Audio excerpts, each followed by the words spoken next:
Many thanks for joining me on Global News and Zuma Nigeria. On the news, major IT outage in Australia hits banks, media and telecoms. Highlights from Trump's speech at RNC. Japan hits record 17,000.78 million visitors in nearly 2024. Drone attack on Tel Aviv kills 1, wounds at least 10, and 2 more Democrats urge Biden to exit presidential race. Australia has been struck by a major IT outage that has interrupted banks, supermarkets, telecoms, media outlets, and airlines. On Friday, Australia's National Cybersecurity Coordinator said it was aware of a large-scale technical outage affecting a number of companies and services across Australia this afternoon. Our current information is that this outage relates to a technical issue with a third-party software platform employed by affected companies, the agency said in a statement. There is no information to suggest it is a cybersecurity incident. We continue to engage across key stakeholders. IT security firm CrowdStrike said in a message that it was aware of reports of Microsoft's Windows operating system crashing. Photos posted on social media showed blank flight information screens at Sydney Airport and inoperable self-service checkouts at supermarket chains Woolworths and Coles. Sydney Airport said flights were arriving and departing, but that travellers should expect delays. Melbourne Airport said check-in procedures for some airlines had been affected. Passengers flying with these airlines this afternoon is advised to allow a little extra time to check in. Please check with your airline for flight update, it said in a post. The Australian Broadcasting Corporation and Network 10 also confirmed that their systems had been affected.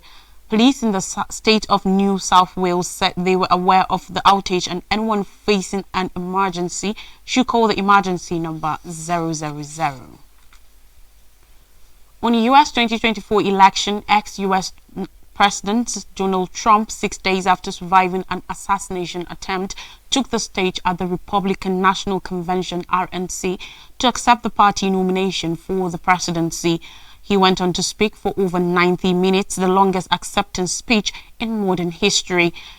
What was meant to be a unifying speech, however, turned into familiar grievances as Trump denounced undocumented immigration, political witch hunts, and election fraud. Still, it was a crowning moment for Trump, complete with lots of fanfare. The speech was the final event of the party convention in Milwaukee, Wisconsin, and Republicans rallied around him, hailing him on and off stage. That show of support for Trump offered a blunt contrast with the political troubles of President Joe Biden, who is facing rising calls from his fellow Democrats to drop out of the race after a disastrous debate performance last month. But in Milwaukee, the night was all about Trump. Biden was rarely mentioned by name. The former president has been a divisive figure in U.S. politics ever since he came down the escalator at Trump Tower in New York to announce his run for the presidency in 2015. During that speech, he called Mexican undocumented immigrants criminals and rapists. Soon afterwards, he promised to enforce a ban on Muslims from entering the United States. But on Thursday, Trump, who is normally contentious on stage, tried to present himself as a unifying figure. He rejected demonizing political opponents and said he will be a president for all Americans. Together, we will launch a new era of safety, prosperity, and freedom for citizens of every race, religion, color, and creed, he said. The discord and division in our society must be healed. We must heal it quickly. As Americans, we are bound together by a single fate and a shared destiny. We rise together or we fall apart. Trump earlier noted approvingly at rallies when his supporters called for locking up his 2016 Democratic rival Hillary Clinton and deporting Muslim American Congresswoman Ilhan Omar. By contrast, Trump's tone in the early stages of Thursday's speech was solemn and calm. His voice closely descended into a whisper at some point. After the assassination attempt, there have been calls to tone down the heated political rhetoric surrounding this year's presidential race. Trump appeared to heed those calls, at least for the first part of his address. Now, in the first half of 2024, Japan welcomed a record of 17.78 million foreign visitors, the country's tourism agency has said, as the weak yen helped drive tourist numbers above pre-pandemic levels. The January to June figure announced by the Japan National Tourism Organization on Friday is over 1 million more people than the earlier high of 16.63 million in 2019. Japan is experiencing a tourism boom as a slump in the yen increases the spending power of foreigners who receive their earnings in stronger currencies. South Koreans were the biggest visitor group, totaling 4.4 million arrivals, followed by Chinese, Taiwanese, and Americans. The influx of visitors has delivered a much required improvement to Japan's economy, which has battled with stagnant growth for decades but also stoked grumbles from some locals. Authorities in Fujikawa, Kujiko in May, Yamanashi Prefecture set up a barrier to stop tourists from swarming a popular viewing spot for Mount Fuji. Kyoto's local council has also barred tourists from entering alleyways in the traditional district of Gion following reports of visitors harassing geishas. The mayor of Himeji, Hadiyasu Kiyomoto, last month caused a stir when he said he will consider charging foreigners 6 times as much as locals to enter the city's UNESCO-listed castle. On Israel-Gaza war, according to report, Yemen's Houthi group has claimed responsibility for an apparent drone attack on Israel's Tel Aviv, which killed 1 person and wounded no less than 10. On Friday, a spokesperson for the Houthi armed forces said the Iran-aligned group had targeted Tel Aviv in occupied Palestine. It claimed that it used a new drone capable of bypassing interceptor systems and being unable to be detected by radars. The Israeli military said it had opened a probe into the large explosion close to the United States Embassy office in the city and will determine why the country's air defense systems were not activated to intercept the aerial target. Israel's Air Force has added patrols to protect the country's skies, the military said, according to the report. Israeli police said the body of a man was found in an apartment close to the explosion and that the circumstances were being investigated. Israeli opposition politician Yair Lapid said the raid was further proof that this government does not know and cannot give security to the citizens of Israel.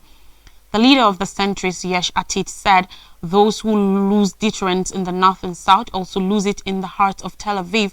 There are no policies, no plans, or public relations and discussions about themselves. The government have to go. The Houthis have continually launched drones and missiles towards Israel and at Israeli-linked shipping in the Red Sea and the Gulf of Aden in a show of backing for Palestinians amid Israel's war on Gaza. Until the early morning attack on Friday, all efforts to hit Israel by the Houthis were intercepted by either Israeli defenses or Western allies with forces stationed in the region, reports said. Hezbollah in southern Lebanon has also ramped up attacks against military targets in northern Israel, saying they are also acting in solidarity with Palestinians amid Israel's war on Gaza, which has killed closely 39,000 people. Back to U.S. 2024 election, Joe Biden, United States President, is facing fresh pressure to end his uncertain re-election campaign after 2 more Democratic lawmakers joined calls for him to quit the race. On Thursday, Montana Senator Jon Tester became the second senator to call on Biden to step aside in a statement just over a week after Vermont Senator Peter Welch did so. Also, California House Representative Jim Costa said in a statement that Biden should pass the torch to the next generation to carry on the legacy he started shortly after Tester's statement. The newest polls bring to 25 the number of congressional Democrats who have publicly called on Biden to drop out of the race. Several other Democrats have voiced concern about Biden's ability to defeat his Republican challenger Donald Trump in November amid worries about the 81-year-old Democrat's fiscal and mental fitness. Biden has continually dismissed calls for him to step aside, insisting he is most qualified person to beat Trump and that opposition to his candidacy is being broadly driven by Democratic elites and the media. Trump, who officially accepted his party's nomination at the Republican National Convention on Thursday, has been rising in the polls since Biden delivered a poor debate performance last month during which he stumbled over his words and lost his train of thought. Some analysts believe Trump's standing is expected to rise further after he narrowly survived an attempted assassination during a campaign rally in Butler, Pennsylvania over the weekend. On the 538 website, an average of polls on Thursday showed Trump ahead by 3.1 percentage points nationally. On more news stories, Swedes maintain fragile peace on North Korea's border. Major General Ivo Bergena's home will not feel out of place in the Seoul's Alps, with a collection of Seoul's army knives, a chopping block surrounded by firewood, and a cowbell hanging outside the front door. But despite the peaceful atmosphere, this is no ordinary house. As a delegate to the Neutral Nations Supervisory Commission (NNSC), Borgenas lies in one of the most heavily militarized regions of the world, just meters from the North Korean border.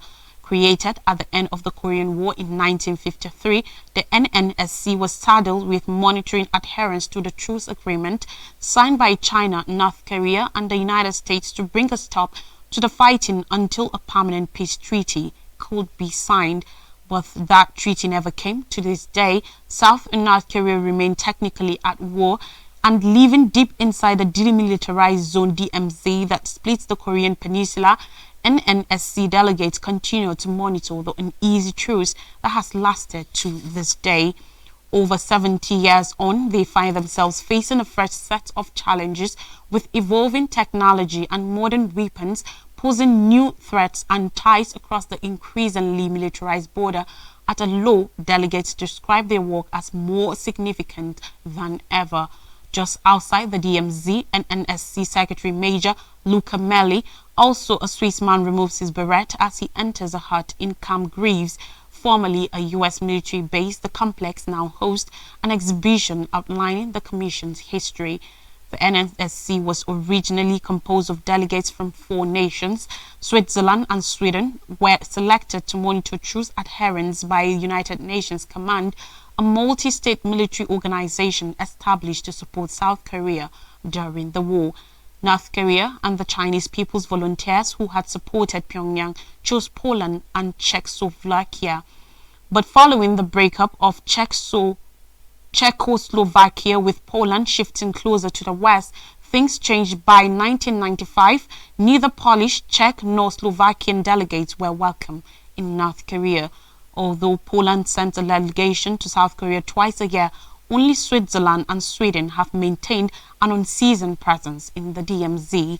North Korea in recent weeks has sent over 2,000 balloons filled with dirt and rubbish towards their southern neighbor, and with both sides moving away from the 2018 Comprehensive Military Agreement (CMA), targeting at making the DMZ safer, delegates report rising militarization on both sides of the border.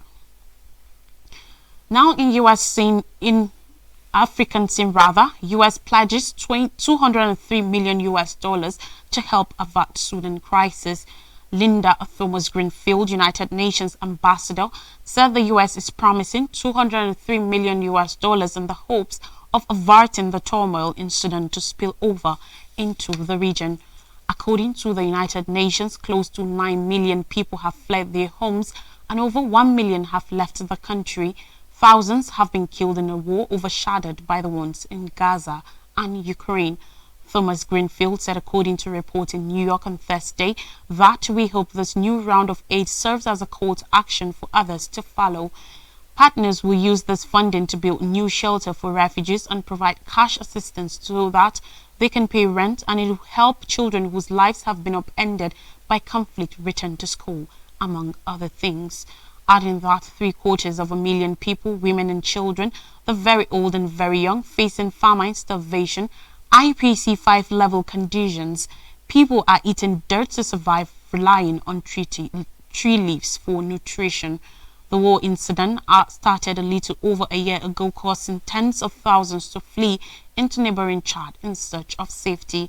The United Nations says It has asked for 2.7 billion US dollars in funding to respond to humanitarian needs, but has received 155 million US dollars, or 6%. The ambassador said, and I quote, my call rather is for those who have influence on the warring parties to press them, to urge them to come to the table, because until they come to the table, the people of Sudan will continue to suffer. There is no military solution to this very situation. We take a quick break, and when we come back, I'll bring you stories from federal government labor agreement on minimum wage after this time out.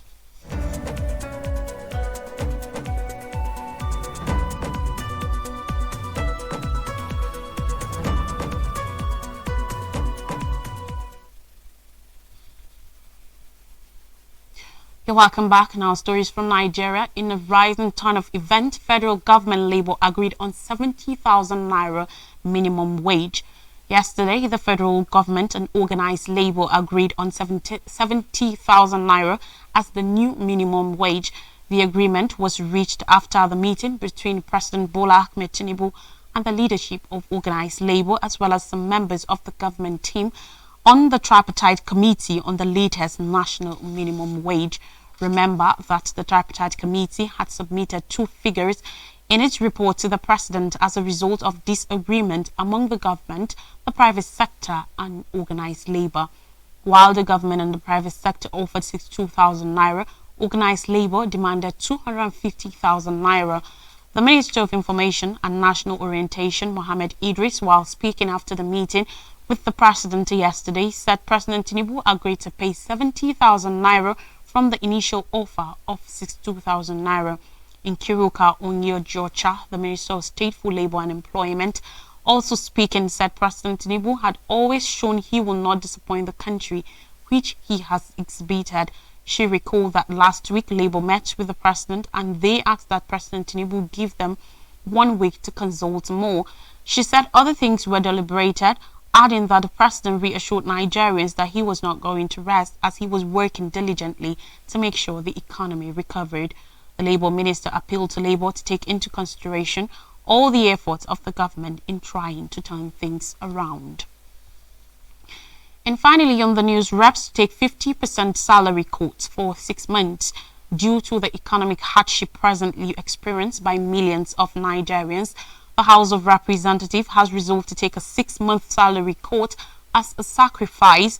The pay cut declared by the lawmakers will impact only the basic salaries, not the allowances, which are significantly more than the basic salaries. The decision to accept the cut followed a motion of urgent public importance moved by Ibrahim Isiaka, APC Ogun, during Thursday's plenary. Isiaka's motion addressed the need to avoid looming nationwide protests over economic hardship. The lawmaker called for a peaceful and constructive approach to tackling our national issues. However, an amendment was proposed by Deputy Speaker Ben Kalu, who suggested that the cut is a worthy sacrifice the legislators should make for the next 6 months. Ahmed Jaha, APC Borno, also speaking, said it would take a reasonable period of time to address the problems in the country, saying despite the economic hardship, the prices of commodities are cheaper in Nigeria than in most African countries. The motion, as amended, was subsequently adopted by the House when it was put to a vote by Speaker Abbas Tajuddin. Although when Tajuddin put the motion to a voice vote, the voices of those against it were more and louder, but the Speaker ruled otherwise. He said the cut is going to affect the 600,000 naira monthly salaries of the lawmakers. Another look at the top stories. Major IT outage in Australia hits banks, media and telecoms. Highlights from Trump's speech at RNC. Japan hit record 17.78 million visitors in early 2024. Drone attack on Tel Aviv kills 1, wounds at least 10 people. 2 more Democrats urge Biden to exit presidential race. And that's all on the news. Thanks for watching. Have a great weekend ahead.